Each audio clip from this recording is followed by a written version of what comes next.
Welcome to Mysuru ಮೃಗಾಲಯ. Mysuru city ಸೆಂಟರ್ನಲ್ಲಿ ಇರುವಂತಹ ಈ ಮೃಗಾಲಯ ಇಂಡಿಯಾದ one of the oldest zoo ಅಂತಲೇ ಹೇಳ್ಬೋದು. ಇದು 10ನೇ ಚಾಮರಾಜ ಒಡೆಯರ್ ಕಾಲದಲ್ಲಿ ಪ್ರೈವೇಟ್ ಆಗಿ 1892ರಲ್ಲಿ ಎಸ್ಟಾಬ್ಲಿಷ್ ಆಗಿದಂತಹ ಮೃಗಾಲಯ 1902ರಲ್ಲಿ ಪಬ್ಲಿಕ್ ಆಯಿತು.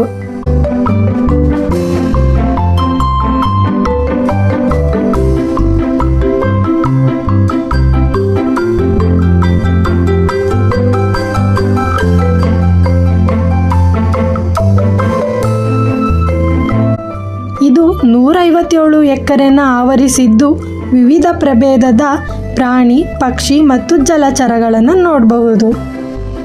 ಇಲ್ಲಿನ ಟೈಮಿಂಗ್ಸ್ ಬೆಳಗ್ಗೆ 8:30ರಿಂದ ಸಂಜೆ 5:30ರವರೆಗೆ.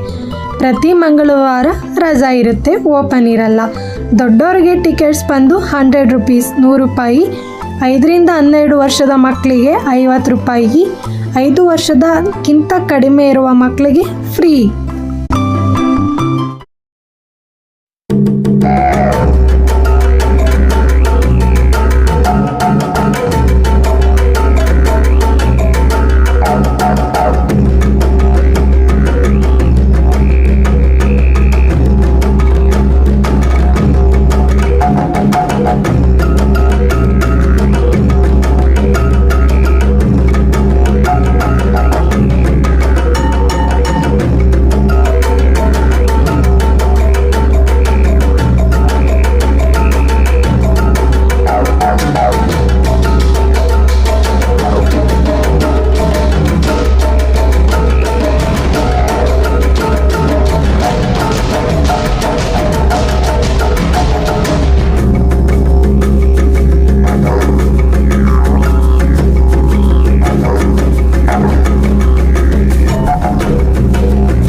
ಸೀನಿಯರ್ ಸಿಟಿಸನ್ ಅಥವಾ ಚಿಕ್ಕ ಮಕ್ಕಳಿರೋರಿಗೆ ಓಡಾಡೋಕ್ಕಾಗಲ್ಲ ಅಂದರೆ ಬ್ಯಾಟ್ರಿ ವೆಹಿಕಲ್ ಫೆಸಿಲಿಟೀಸ್ ಕೂಡ ಇರುತ್ತೆ, ಅದಕ್ಕೆ ಎಕ್ಸ್ಟ್ರಾ ಚಾರ್ಜ್.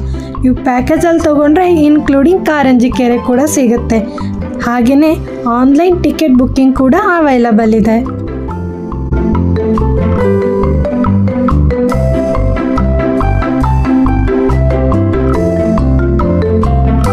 ಏನಾದರೂ ಪ್ಲ್ಯಾನ್ ಮಾಡ್ತಿದ್ರೆ ಹೋಗಬೇಕು ಅಂತ ಬೆಸ್ಟ್ ಟೈಮಿಂಗ್ಸ್ ಅಂದರೆ ಮಾರ್ನಿಂಗ್ ಅಂತಲೇ ಹೇಳ್ತೀನಿ. ಏನಕ್ಕೆ ಅಂದರೆ ಆಫ್ಟರ್ನೂನಲ್ಲಿ ಅಷ್ಟೊಂದು ಯಾವುದೇ ಪ್ರಾಣಿಗಳು ಕೂಡ ಆ್ಯಕ್ಟಿವ್ ಆಗಿರಲ್ಲ, ಎಲ್ಲಾದರೂ ಒಂದು ಕಡೆ ಮಲ್ಕೊಬಿಟ್ಟಿರ್ತವೆ. ಸಂಜೆ ಸ್ವಲ್ಪ ಆ್ಯಕ್ಟಿವ್ ಆಗಿರುತ್ತೆ. ಬೆಸ್ಟ್ ಟೈಮಿಂಗ್ಸ್ ಅಂದರೆ ಮಾರ್ನಿಂಗ್.